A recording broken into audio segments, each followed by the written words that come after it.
Assalamualaikum warahmatullahi wabarakatuh. Waalaikumsalam warahmatullahi. Salam olahraga, Jaya. Sobat OPJ dimanapun Anda berada. Moga-moga kondisi kita sehat semua ya. Amin. Hari ini kita mulai lagi dengan acara kita obrolan prestasi Jakarta yang akan membahas olahraga yang ada di Jakarta. Hari ini kita kedatangan narasumber 2 orang, salah satu yang pertama senior kita, senior di bidang olahraga ini, Wakil Ketua Umum 2 KONI DKI Jakarta, Pak Gede Sarjana. Siap Bang ya? Alhamdulillah sehat walafiat. Sebelum ini tadi udah olahraga dulu Bang? Udah olahraga pagi. Apa olahraganya Bang? Kita kira cuma jalan aja sekitar 3 kilo karena tadi pagi hujan. Oh, iya. Tidak bisa dilanjutkan. Narasumber yang kedua ini orang ganteng ya, ini orang ganteng, Ketua Umum Persatuan Soft Tennis Indonesia DKI Jakarta. Ini Bang Herman Sukmadipura ya. Beliau ini selain rajin olahraga juga pandai bernyanyi. Tidak kalah dengan cakrakan. Jadi nanti setelah acara ini kita minta ya sedikit suara merdunya lah ya. Ya. Jadi bagi Sobat OPJ yang baru mengikuti acara ini dan yang belum ikuti medsos KONI DKI Jakarta ya, baik itu di Instagram, kemudian di Facebook dan YouTube-nya. Jadi tema kita kali ini soal monitoring dan evaluasi pelatihan. Jadi ini ada PON ke-21 yang akan dilaksanakan tahun 2024 di Aceh dan Sumut. Ini Pak Gede ini yang membawahin salah satunya membawahi soal MONEP ya, pembinaan dan prestasi dan monitoring dan evaluasi ya. Kita bicara soal monitoringnya dan evaluasinya nih. Jadi kita review ke belakang sejenak. Atlet, aspel, pelatih itu ada berapa sih yang ikut pelatih ini? Baik, terima kasih Pak Saiful. Selama ini KONI DKI Jakarta baru bisa dan baru mampu mempelatihan cabur-cabur yang sifatnya individual. Lalu dari cabur-cabur yang bersifat individual ini berjumlah 47 cabur dengan 58 disiplin. Yang terdiri daripada atlet lapis 1 sebanyak 581 orang. Kemudian pelatih lapis 1 sebanyak 127 orang. Asisten pelatih lapis 1 79 orang. Kemudian atlet lapis 2 162 orang. Pelatih lapis 2 32 orang. Asisten pelatih lapis 2 22 orang. Sehingga total semua ada 983 orang. Itulah jumlah sekarang yang sedang mengikuti pelatihan di DKI Jakarta. Namun selama kami melakukan satu monitoring, Sebelum itu Bang, apakah yang ini kalau yang untuk yang bergu itu kira-kira kapan Bang? yang bergu mungkin rencana kami sih bulan Oktober. Jadi kami menunggu pencairan dari APBD untuk kemudian kita susulkan yang bergu. Seperti itu kurang lebih. Kalau perhitungan kita ditambah dengan yang bergu dan mengikuti nomor-nomor cabang olahraga yang akan dipertandingkan di PON, atlet, pelatih, asisten pelatih itu bisa mencapai 2004 orang. 2004 ya. 2000 ya, kami itu 2004. Ya. Kalau kita mengikuti nomor-nomor yang dipertandingkan pada PON Sumut Aceh nanti. Kurang lebih seperti itu. Ini ke Bang Herman dulu nih Bang, yang ikut pelatih atlet berapa orang? Terima kasih Pak Ipul. Untuk saat ini yang masuk pelanda jumlah atlet sebanyak 8 orang. Lalu pelatih dan asisten masing-masing 2 orang jadi 4 orang. Total semuanya 12 orang. Saat ini sedang mengikuti pelatihan untuk persiapan PON di Aceh tahun 2020. Sebelum lebih lanjut nih, ini ada review sejenak ya, ada permintaan ini. Sebenarnya soft tennis itu yang seperti apa sih? Ini bedanya dengan biar sobat UPJ juga tahu nih ya. Makasih Bang Ipo. Saya kira memang cabang olahraga soft tennis ini adalah termasuk cabang olahraga baru ya, yang saat ini sedang kita mencoba bisa lebih berkembang dan lebih sosialisasi apa sih yang namanya soft tennis itu. Nah, soft tennis ini itu sebenarnya sudah berkembang di Jepang itu sejak tahun 1885. Seiring perjalanan waktu, mulailah beberapa negara tertarik untuk bisa mengembangkan olahraga ini, sehingga pada tahun 1973 itu berdiri International Soft Tennis Federation. Nah, di bawah naungan asosiasi federasi ini, sehingga soft tennis bisa melakukan pertandingan internasional. Itu sudah dimulai sejak tahun 2011 di SEA Games sudah dipertandingkan. Dan kebetulan saat itu Indonesia menyapu bersih 7 medali emas. Lalu berkembang ke Asian Games tahun 2014 di Incheon, Korea. Indonesia mendapatkan 1 medali perak dan 1 medali perunggu. Sedangkan untuk tingkat nasional di Pekan Olahraga Nasional yang seharusnya kemarin itu bertanding di Papua, tetapi karena memang ada alasan pemerintah pada saat itu, mungkin pemerintah daerah Papua ini juga kurang memahami soft tennis, kurang atletnya kurang, sehingga tidak dipermainkan. Kalau besok di pertandingan ya. Nah, insya Allah kalau menurut perkembangan terakhir dari KONI dan itu sepertinya dipertandingkan di Aceh tahun 2024. Namun sebelumnya di tahun 2016 cabang satu ini sudah melakukan eksibisi pada saat di Bandung. Itu sudah melakukan, sehingga kita persiapan pelatih ini menurut saya ini bagus sekali untuk menuju ke 2024. Saya kira itu yang nah, suatu perbedaan antara kemiripan antara soft tennis lebih identiknya ke tenis sebenarnya lebih dekatnya. Bedanya hanyalah satu adalah bola lebih kecil, lebih ringan, lebih lentur. Begitupun raket. Lapangan dan net tetap sama dengan tenis lapangan. Cara perhitungannya yang beda. Cara perhitungan beda, tetapi mengenal yang namanya match point, mengenal sama. Jadi, kalau di sana 15, di sini 1. Poinnya di sana sampai 6, di sini sampai 4. Kira-kira begitu Pak. Kita kembali ya ke soal ini ya. Bang Gede, ini Lada DKI kan 1 Juli sudah dimulai nih. Jadi ada kalau sekarang kita lihat udah sekitar berjalan 2 bulan ya. Iya. Hasil monitoring dan evaluasi seperti apa nih? Baik, Pak Syekhu. Saya tadi ada satu yang lupa saya jelaskan. Ya, ya. Meskipun kita sudah mulai belajar dari cabang-cabang olahraga individu, itu pun masih 37%. Ya, artinya belum semua. Contoh misalnya di salah satu cabang olahraga individual yang dipertandingkan itu ada 20 cabur, tapi yang baru kita bisa masukkan 8 atau 9 atlet. Semua itu dikarenakan keterbatasan dana yang ada pada PONI. Itu satu.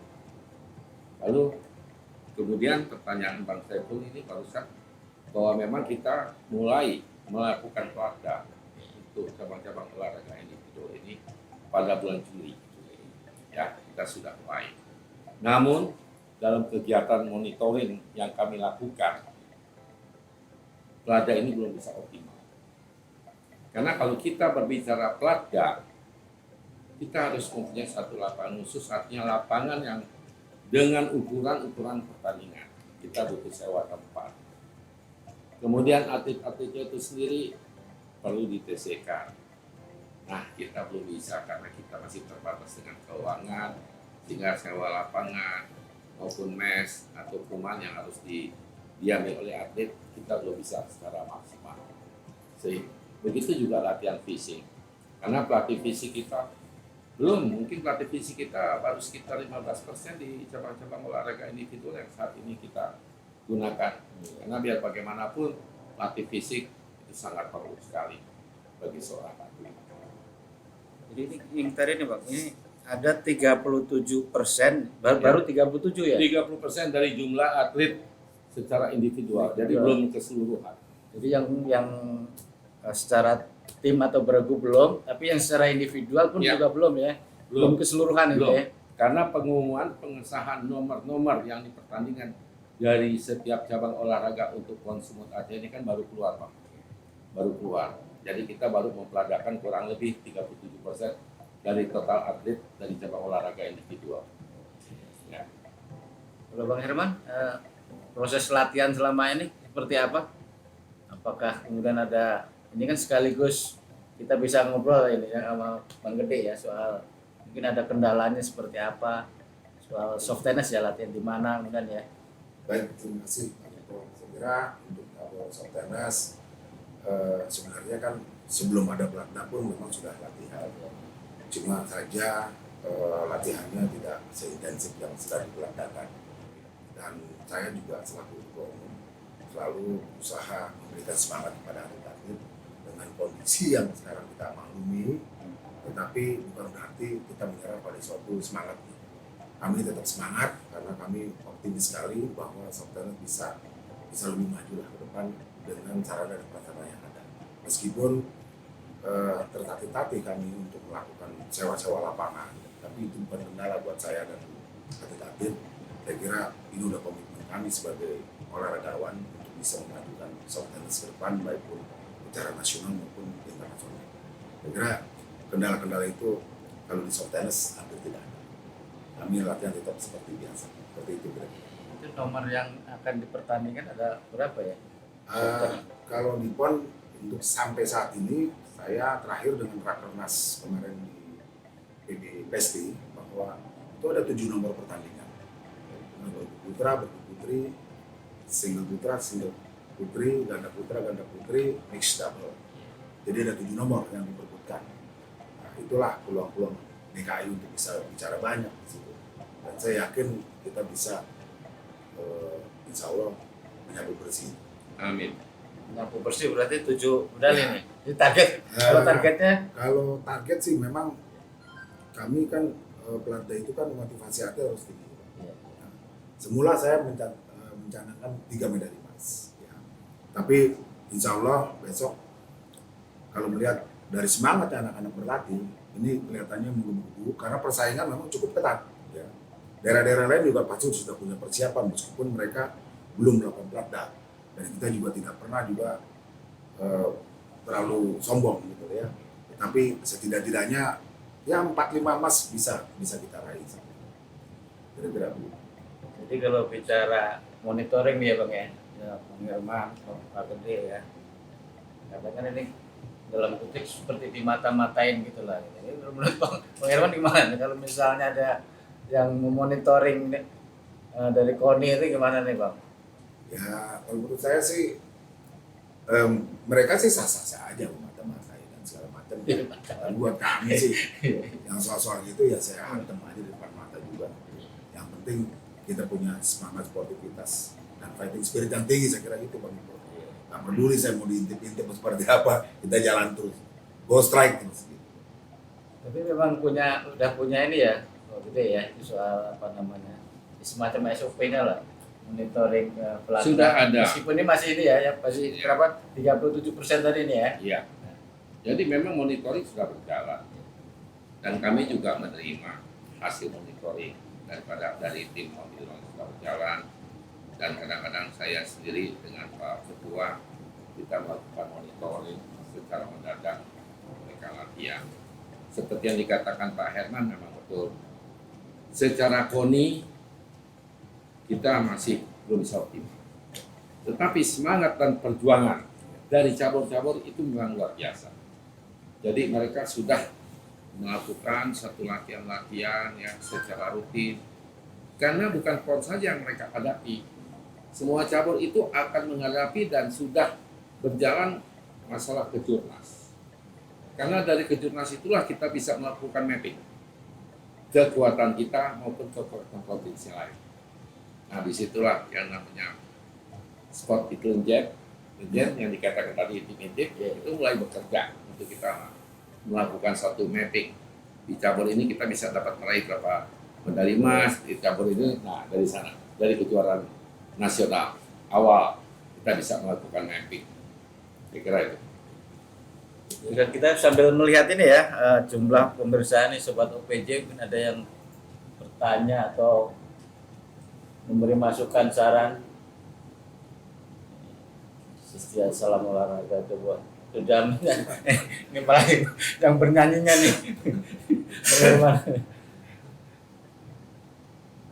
Nah ini ada pertanyaan nih Bang dari Silitonga ini ya, ini mantap KONI DKI Jakarta.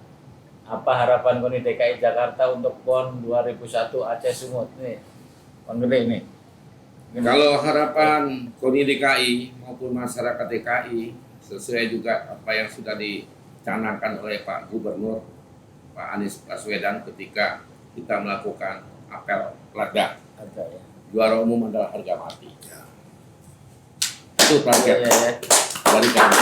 Meskipun menuju ke sana kita harus berhati-hati. Iya. Saya kira itu. Iya. Ya. Ini ada pertanyaan nih buat Bang Herman nih. Muhammad Yusuf 26.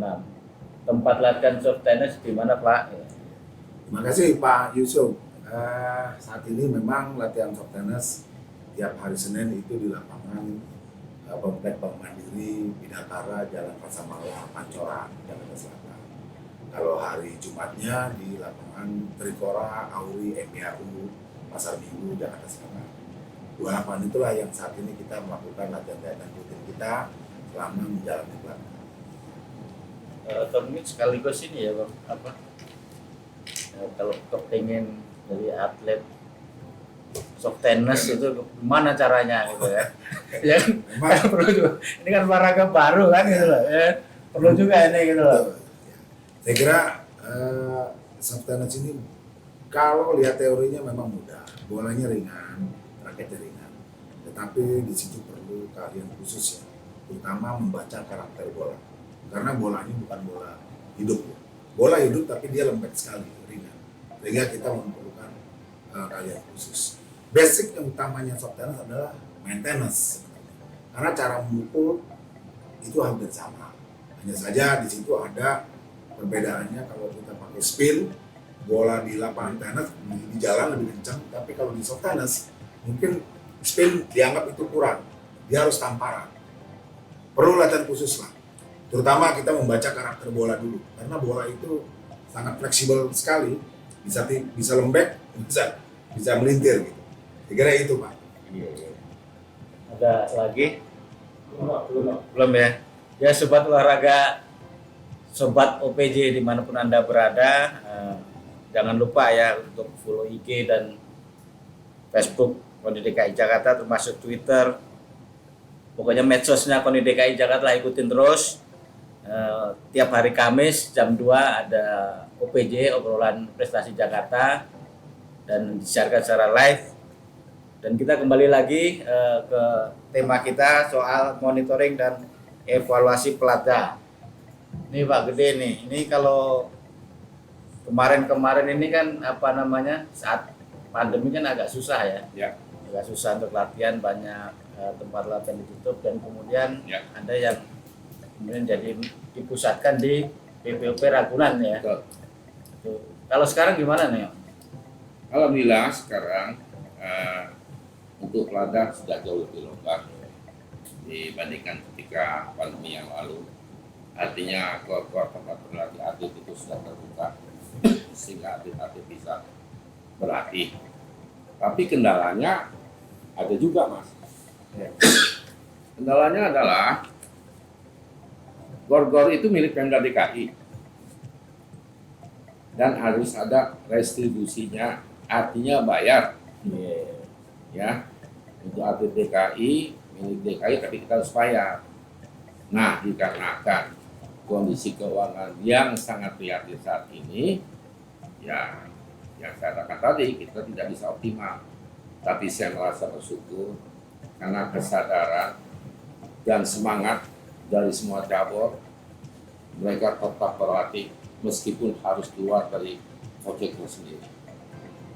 Itu yang Ya itu nggak ada ini ya Bang ya. Ini kan tidak ada semacam apa ya perlakuan atau dispensasi dari Kita sudah lakukan, khususnya terkait untuk atlet ya.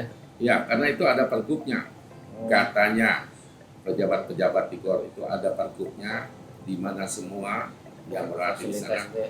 harus bayar.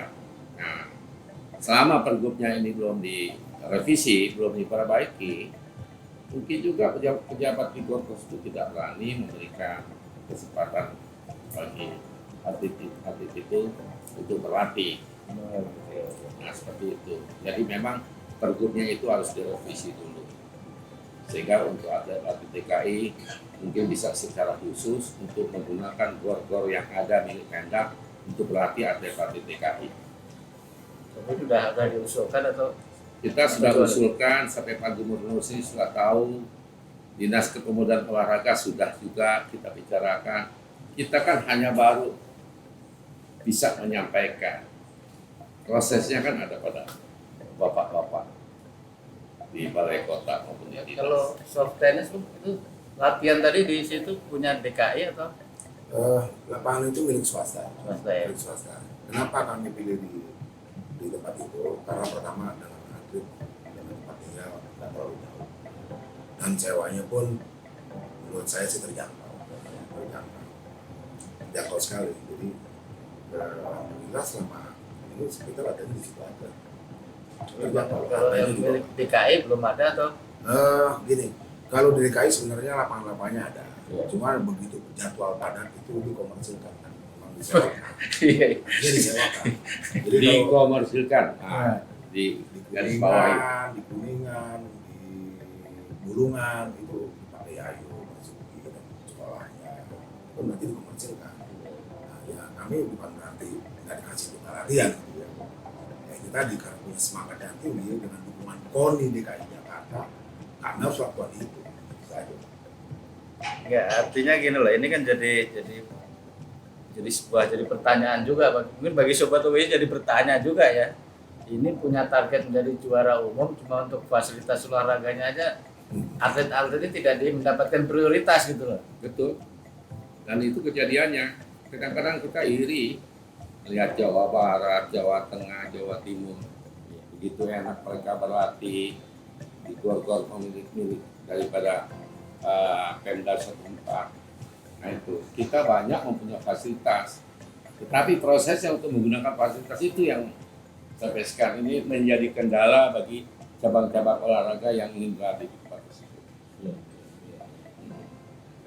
Ini kembali ke soal peladanya ya Bang, soal ada laporan berdasarkan hasil monitoring soal atlet yang cedera atau apakah ada? Sampai saat ini untuk atlet cedera nggak seberapa, cuma ada beberapa cabur yang sifatnya untuk fighter ya, ada sedikit cedera ya. Selama ini ada yang di KONI yang bisa kita lakukan di kesehatan yang ada di KONI. Ada mereka juga melakukan untuk recovery itu di Pemprovnya masing-masing. Seperti itu yang sudah berjalan. Karena untuk cabang olahraga bela diri, mau tidak mau yang namanya cedera itu pasti ada. Tapi KONI-nya sendiri sudah mempersiapkan itu ya, Sudah. untuk menangani itu ya. Meskipun belum 100% tapi sudah berjalan. Oh, ini Bang Herman nih, mungkin ada keluhan ya dari atlet atau apa terkait soal ya tadi misalnya soal fasilitas, kemudian soal yang lain mungkin bisa disampaikan. Ini mumpung ada Pak Gede ini, mumpung ada Pak Gede biar langsung ini ngobrolnya kan gitu. Terima kasih Pak Ipul. Saya kira kalau keluhan sih kalau kita bicara secara umum pasti ada. Nah, Tetapi saya selaku ketua umum mencoba memberikan pemahaman lah kepada atlet-atlet kita. Karena kita gimana kita mau kita sendiri difasilitasi kalau sementara kita bisa belum menunjukkan prestasi itu sendiri. Nah, kita harus coba tanamkan prestasi dan buktikan kepada Polri DKI dan Jakarta bahwa kita bisa mampu itu. Pastilah itu juga akan dipastikan DKI. Bukan jadi penghalang seperti itu.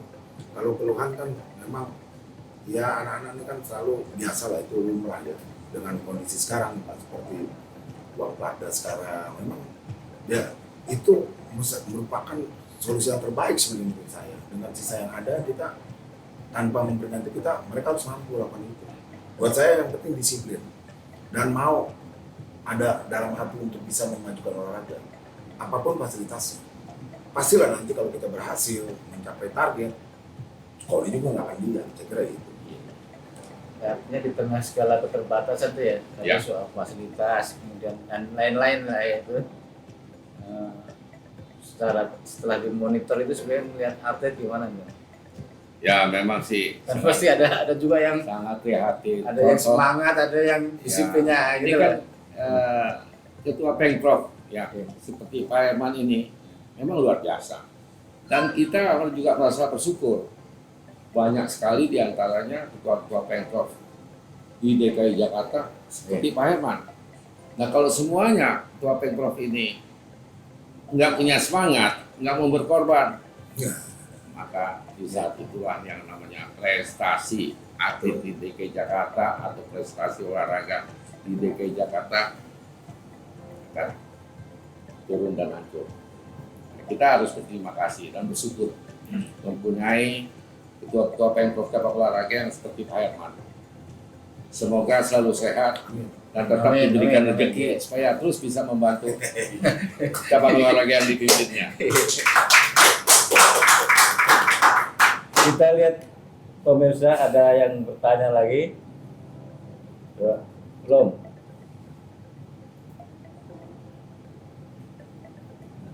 Ini ada. Ini pembiran. Belum ada ya.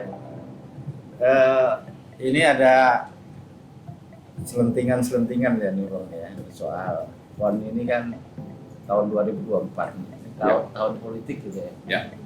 Tahun politik dan selentingannya bisa jadi dia diundur lah gitu loh, katakan seperti itu ya. Betul.